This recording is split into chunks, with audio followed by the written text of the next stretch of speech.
to talk about nonfiction narrative filmmaking, and then push till tomorrow morning talking about a variety of experimental work. The stuff I was going to do tomorrow morning I may or may not get to, so we'll see how it goes. And what I don't get to, I can flag or briefly discuss the relevant points of those things that you want to take away from this.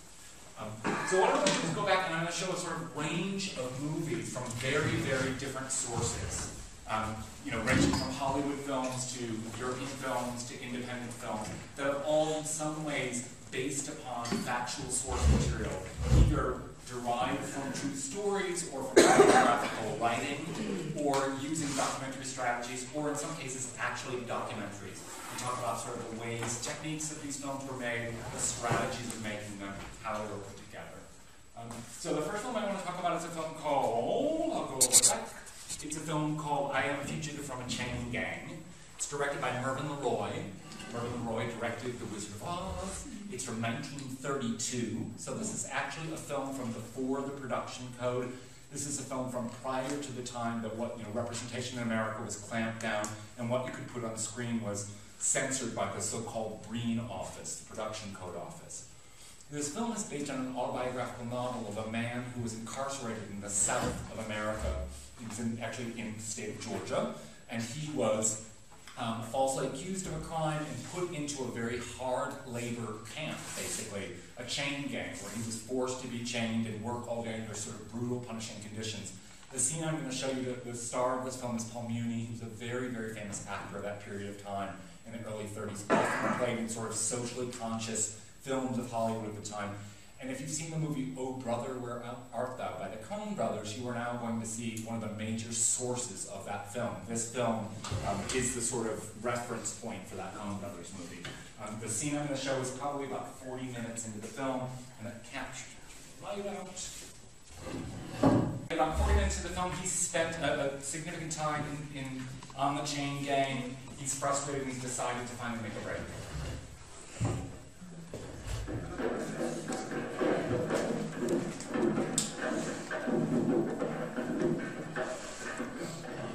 So,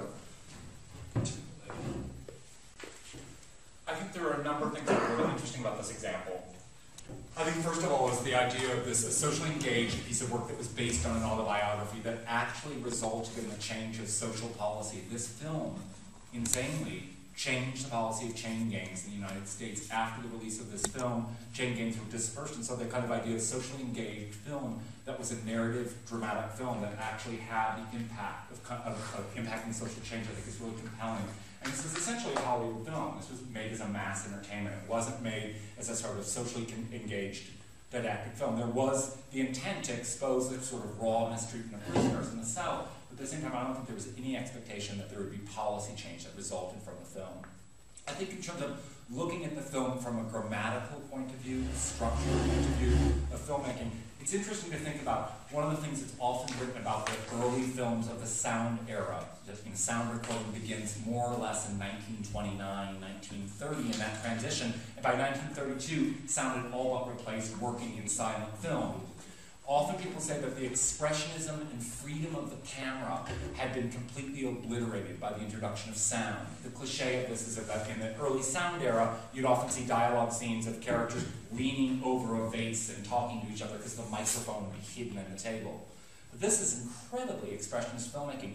Look at how sound is being used and the absence of sound is being used in the filmmaking. That remarkable transition. You have the first section is all you're hearing is the sledgehammering and pounding of the rails. Then when he escapes, just the relentless baying of the dogs. And then the minute he goes underwater, boom, all silence drops out. There's a kind of beautiful expressionism being used in the absence of sound. To me, this movie was a really huge turning point of realizing that I could go back to the 30s and find examples of movies that were relevant to my own filmmaking. I could translate the kind of ambition of making a film that shed light on social change, and also use the expressions, tools of filmmaking for emotional reasons. Because I think that if you're trying to address an audience around social change issues, it's very hard to be effective to do that entirely intellectually. I think the key to really engage an audience around the idea of social change is to actually give them an example of something emotional, visceral, that they connect to and they can experience. So this is, I think, a very nice example of a film that's using screen direction in a very classical way. This is a kind of bias of Western culture.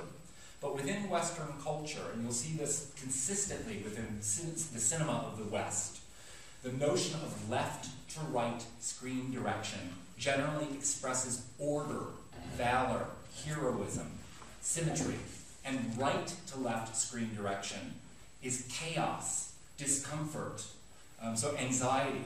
And there are a number of variants. So you notice the entire chase scene of the sequence, Paul Mooney is moving from the right side of the screen to the left side of the screen, the right side of the screen to the left side, right side, right side, left side. Obviously, again, to repeat, this is very much a Western bias. But this is not an accident of the grammar of filmmaking. I'll give you two other examples that I'm not going to show here that are useful to reference them. They're both quite famous examples. One of them is Strangers on a Train by Alfred Hitchcock.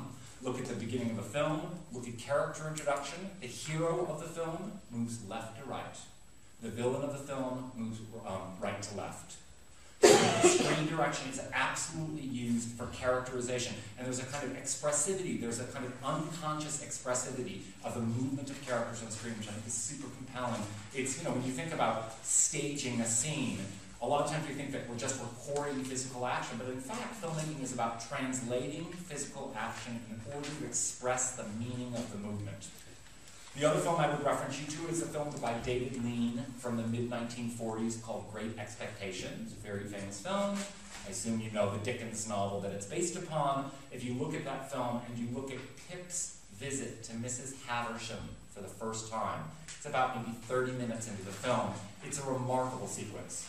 Pip moves left to right, left to right, left to right as he's approaching Mrs. Havisham's room. And the minute he walks through the door, the camera does what's called crossing the line. For those of you who work within narrative film, you know that there's a thing called the 180-degree rule, which registers spatial continuity, so that if I was shooting this room and I put the camera here for my master shot, I could cover that from a semicircle of 180 degrees on this side.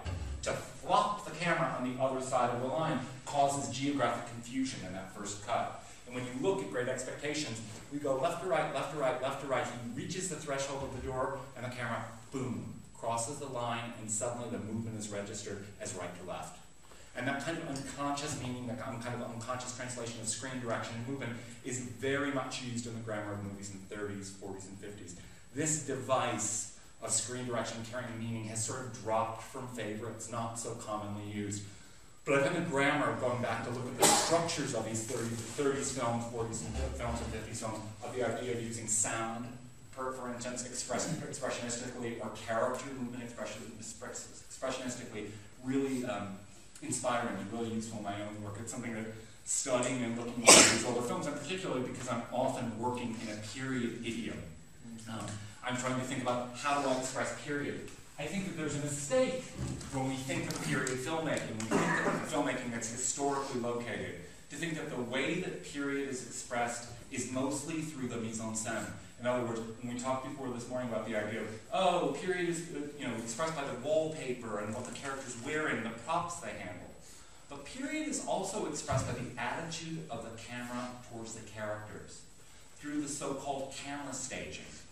So that if you look at an incredibly classical construct, look at Hitchcock from the 40s, everything is absolutely symmetrical and classical, and then compare it to something like, I don't know, just to pick up look at the movie by Lars von Trier called Breaking the Waves, which is grammatically the first cut of Breaking the Waves crosses the line, the jump cuts are used, all of the kind of deconstructed telescoping and fractured or cubist relationship of space in something like Breaking the Waves can be rooted to the revolutions of the early 1960s in the so-called French New Wave.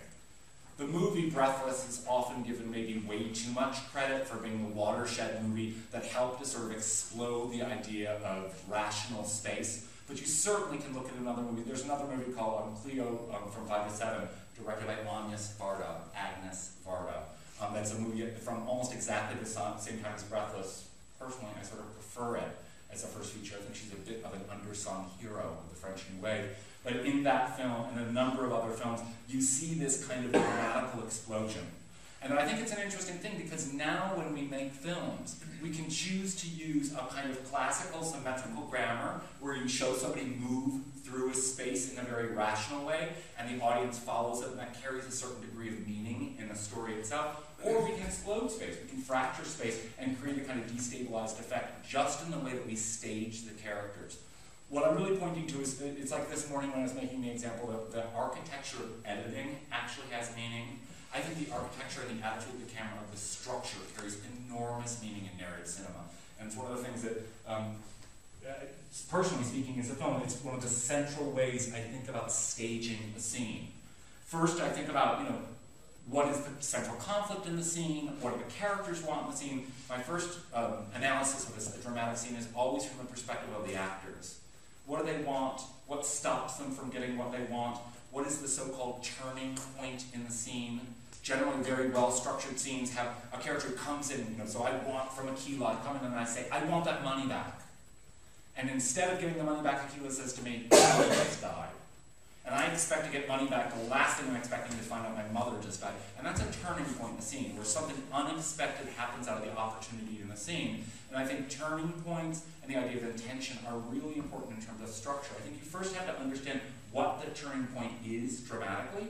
And then in terms of working with narrative cinema, what you're doing is using the grammatical tools to construct a way that the audience can assess this. In the same way that, a painter would think about how do I create emotion through the use of color, or a musician would, manipulate your emotional reaction through the use of tempo, or all those kind of things. The way we render the kind of physical structure of space has enormous emotion and meaning within it. Will you repeat the title of the Cleo film? It's called Cleo from 5 to 7.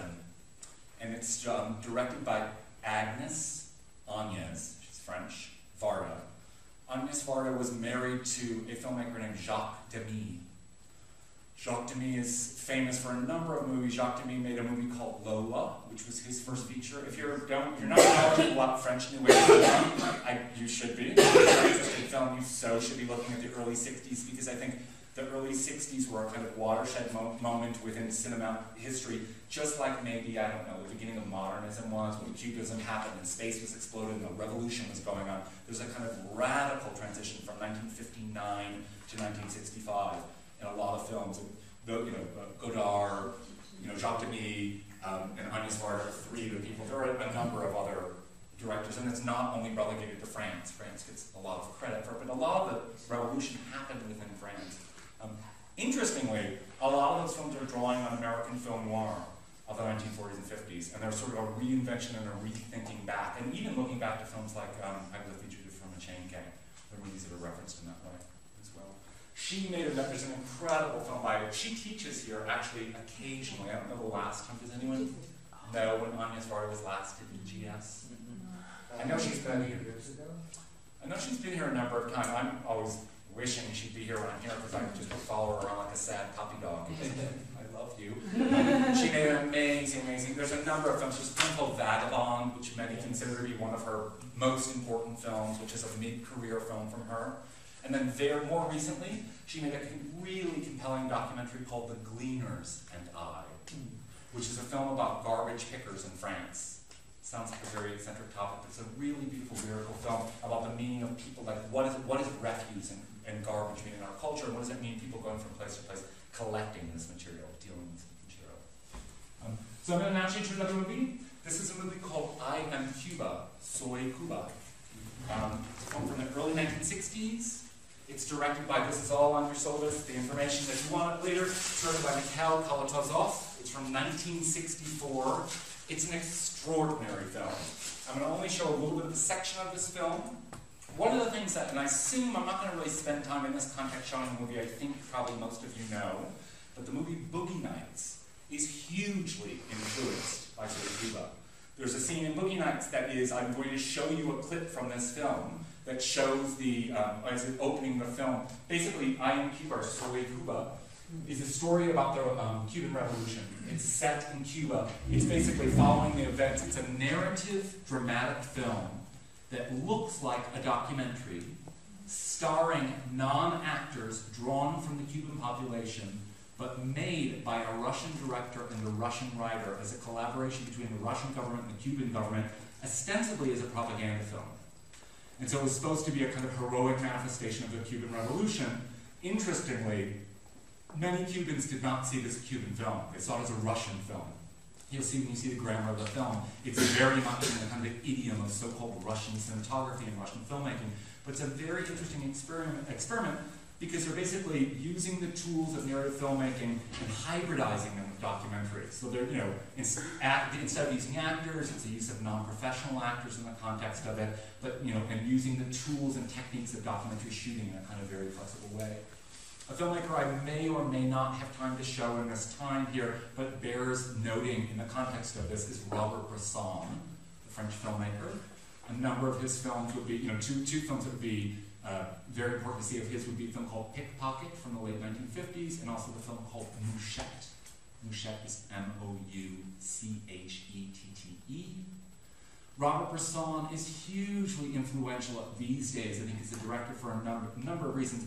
One is he's one of the pioneers who worked with non-professional actors in his films and sought that the way that meaning was expressed through film was not through the traditional techniques of acting, not through the traditional techniques of the idea of text and subtext or textual analysis, but actually by the character not showing, concealing, just being in front of the camera. And there was a really deep belief on Bresson's part of the idea of creating meaning and emotion, not through the externalization of emotion, but actually by the reverse, by a kind of concealing of that emotion.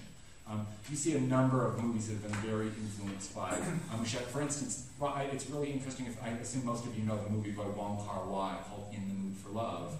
And In the Mood for Love, you'd never expect to see the underpinnings of it be coming from Robert Bresson, but it does. Robert Bresson was also very powerful as a director in terms of using the notion of off-screen space.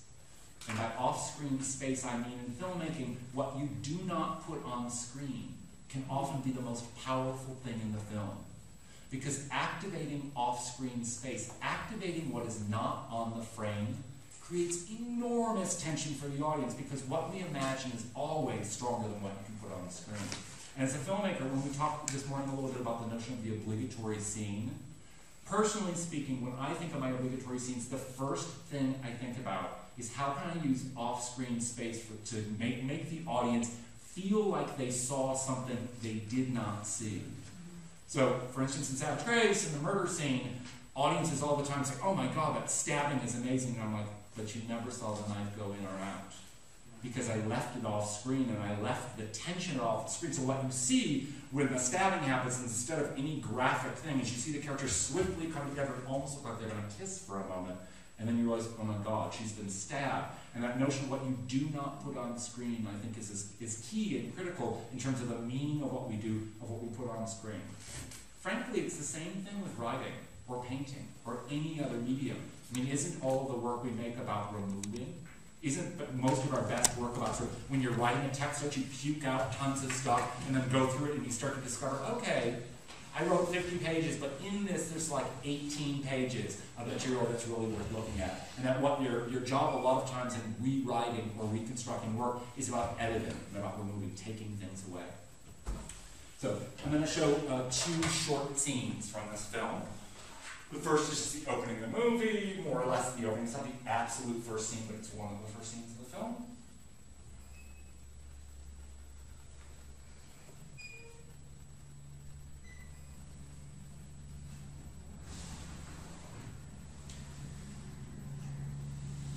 There's a slightly peculiar thing in this film, which is you will hear, if you ever hear voiceover in the film, there are English subtitles, you hear the dialogue in Spanish, and then you also hear it in Russian. So it's a linguistic party, this movie. It's a little boosty. Exactly. I'm going to go back and show you this little section.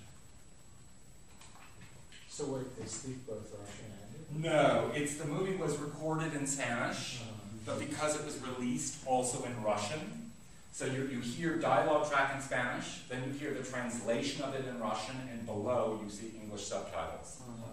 So it was a dual language movie originally? No, it was a Spanish language movie that existed both in Russian and English. They dubbed it both ways. They dubbed it both ways because it was not released. This movie also was completely lost.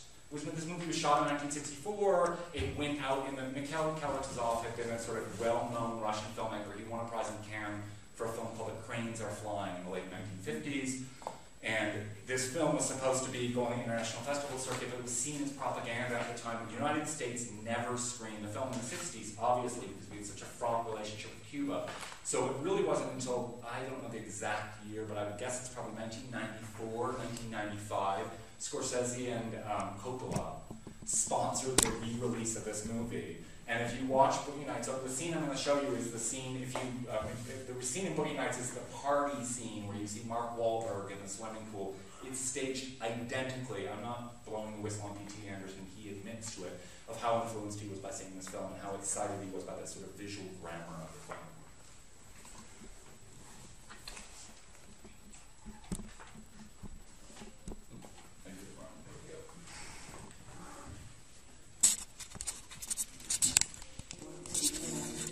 Когда вы впервые увидели меня, я пела и смеялась. Я приветствовала пальмовыми ветвями паруса. Я думала, что корабли привезли счастье.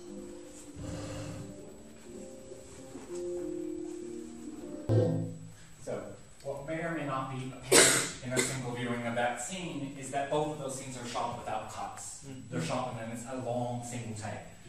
I think what's interesting to think that it's an extraordinary film in terms of the cinematography and the look of the film.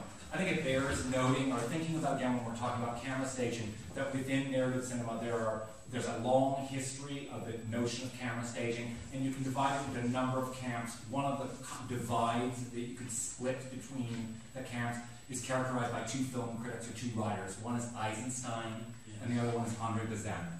And by this I mean, in Eisenstein's idea is meaning through montage. The idea of rendering space by fracturing it. And in a classic Eisensteinian example, there are an example of, you shoot a person in St. Petersburg looking left, and then in Moscow you shoot a close-up of a baby. And you cut those two shots together, and for the purposes of reading, of grammar, the audience believes that the person looking left is looking at that baby. Or another example of, you have somebody show no emotion, and then you show someone dying, and you have someone showing no emotion, and you show somebody laughing. And the audience will say, oh, they looked sad, or oh, they looked happy. Meaning that the notion of that meaning comes out of a proximity of juxtapositions of images. That there's a kind of manipulation of emotional meaning through the idea of the grammar of film, through the so-called cut in film. Bazin pioneered, among other directors, most specifically, he pioneered the work of Jean Renoir. Probably most famous for the movie Rules of the Game, or also the film Grand Illusion, two very key Renoir movies. Renoir's work favored shooting a long take. Within long take, it's a long take within Bazin's theory, but was believed to have less manipulation of physical space and emotional space. There was a truthfulness, a presence of time and space, because the camera was actually recording something in the real time in front of you, and the notion of the camera witnessing as an unblinking eye carried meaning. There was a kind of idea of a lack of manipulation of the audience, and there's a kind of ferocious debate still within filmmaking. You can see, like, if you look at contemporary cinema, if you look at somebody like, if you look at the filmmaking of the Dardenne brothers, look at the film Rosetta, or the film L'Enfant, The Child. Those are two examples of the Dardenne brothers. They're a Belgian duo, two brothers that direct together. Their work could strongly be seen to be the inheritor of a Bazin tradition, which is they favor long take shooting, they try to create a kind of sense of authenticity and truth without cutting, they stage things generally in a long single take, they often will allow the camera just to render and stay on an action without manipulating or accelerating time, and if you compare it to somebody like P.T. Anderson or any number of other filmmakers who also use long take, but use cutting and many other grammars that might be considered expressionist filmmaking. There's a kind of battle between the idea of naturalism and expressionism that's gone on since the origin of filmmaking, and the idea of what is the more truthful way to get at meaning. What I find interesting, so when you look at that example we just looked at, I'm a fugitive from a chain gang, expressionist tools are being used, but they're being used in a kind of realist idiom. So what you're seeing is just a real scene of a guy escaping from the prisoners, but all the tools of filmmaking are being used to manipulate your perception of the scene. Just in the same way that long take is manipulating our perception of the scene by stretching a take or using camera staging. The other thing I think is remarkable about this film is it's shot on a 35mm lightweight camera that came out of military use. It was pioneered in the 1940s. One of the very peculiar facts of film history is that nearly every technological innovation in film history from 1890 to 1890s forward is tied in some way to the military. That almost there's a kind of, and this I find to be a sort of profoundly interesting subtext to the notion of narrative cinema, is that all of the mechanical tools of dollies, lights, all of the way that cameras were made lighter, the revolution in the camera and film speed so that you could shoot in low light, the revolution in lens length. You can notice that this is very, very deep focus.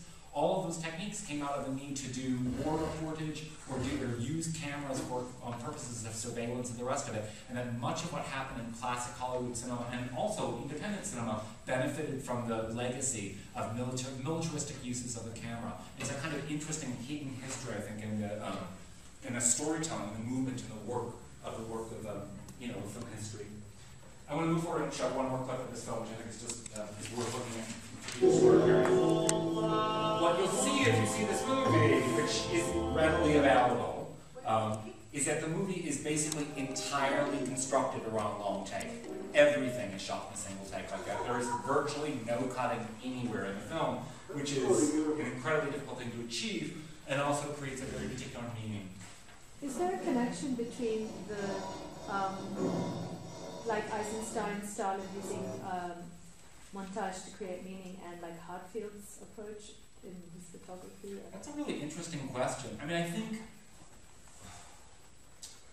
I think that I've not done any real research on it, but I'm sure there's scholarship on the relationship between montage and collage in two-dimensional work and the idea of montage and collage in cinematic motion work, and that the tools of layering, pastiche, parallel action, juxtaposition, all the grammatical tools that are used in somebody like Hartfield's work, the idea of cutting up and combining things, all those things are there to be found in Eisenstein. And I would assume that there's a sympatical, kind of conversation going on between the two-dimensional and three-dimensional forms. I think that one of the things, as cultural workers, if we want to call ourselves that, that's really important for us to do is to look at meaning across very different mediums.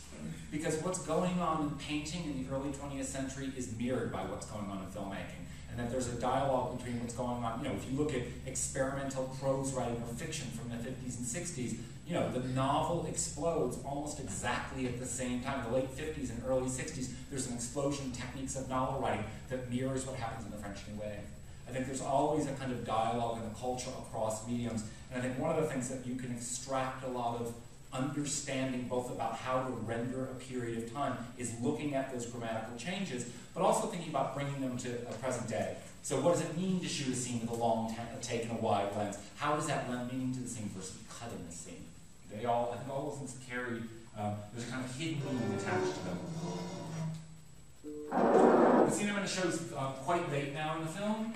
This is after sort of many of the events of the revolution in Cuba, rioting in the streets and all the rest of it. And at this point, it's completely torn up. There's been a terrible death of one of the protagonists of the film, who's been killed in one of the struggles of with the government authorities. And this film and the scene that we're looking at shows the memorial, the funeral that commemorates him.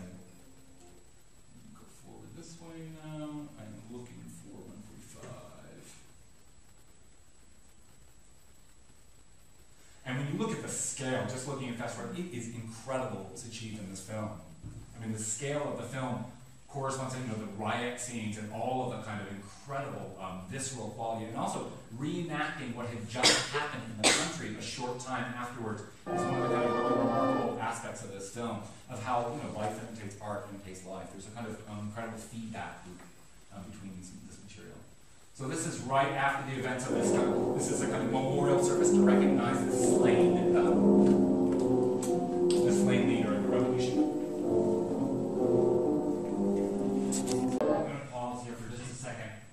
Notice these wires. Yeah. Okay, watch what happens.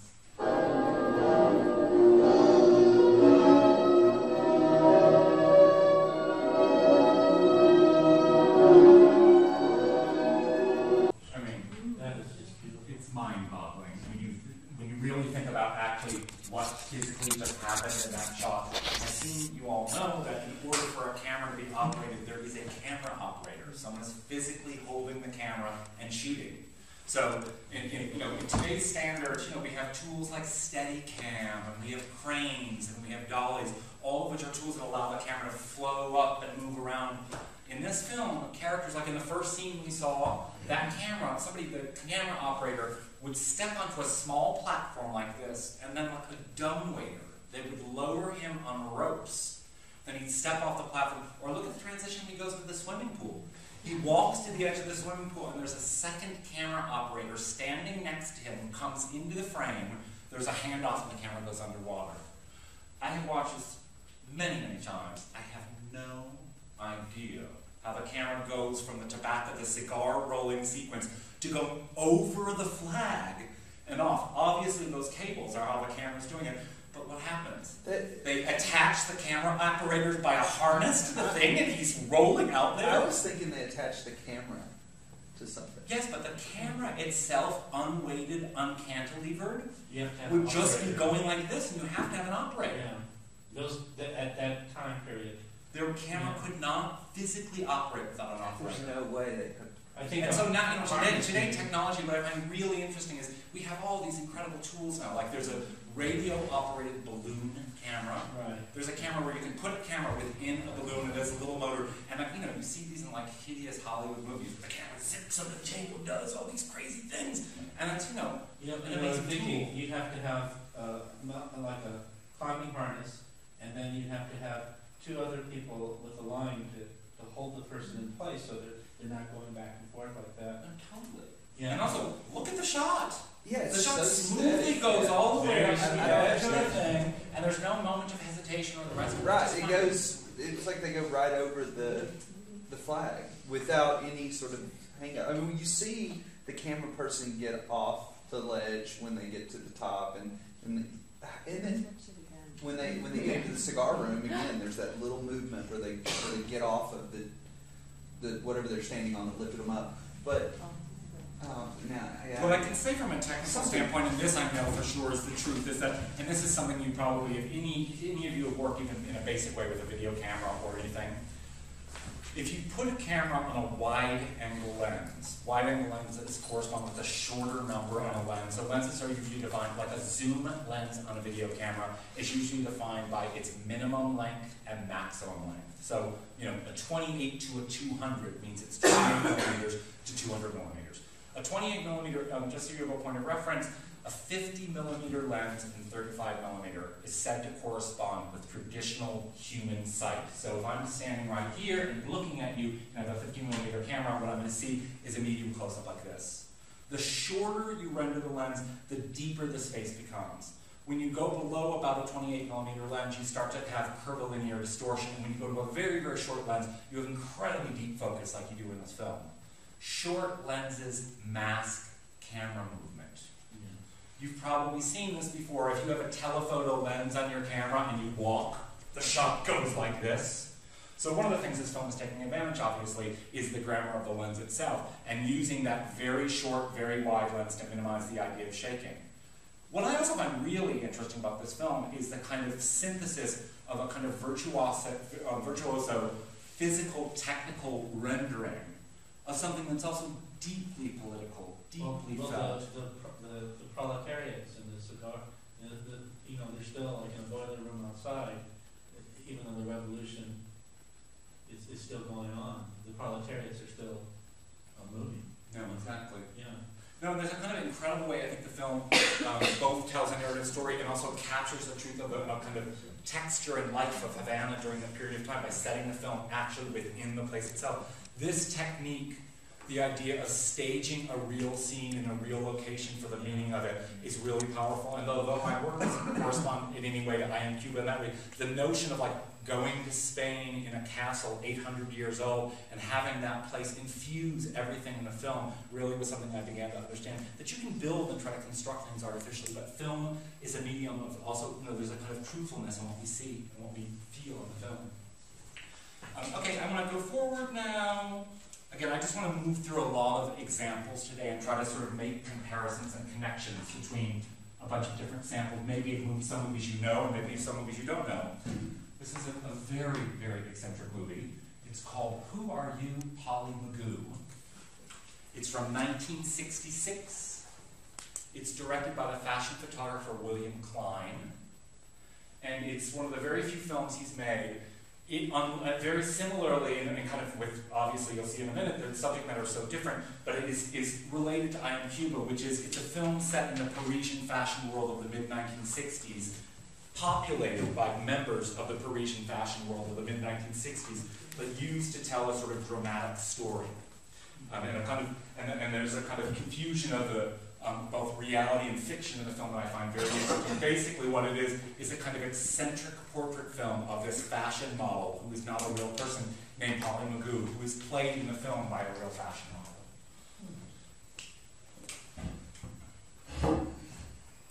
Scene I'm going to show, this will be useful just to go through. The scene begins with this insane fashion show where the deranged fashion designer dresses women in stainless steel dresses, which are so violent they cut them and they bleed on the runway.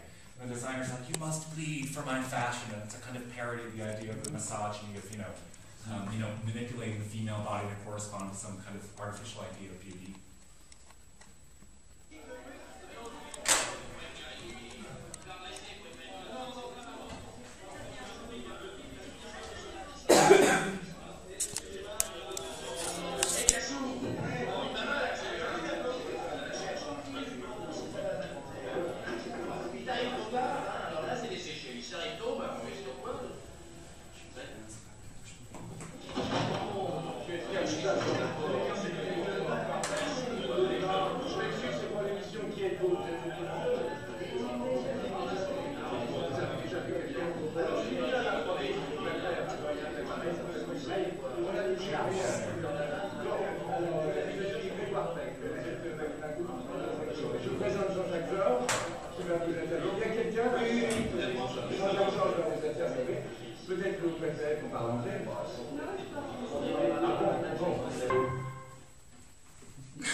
It's a pretty extraordinary film if you've never seen it before.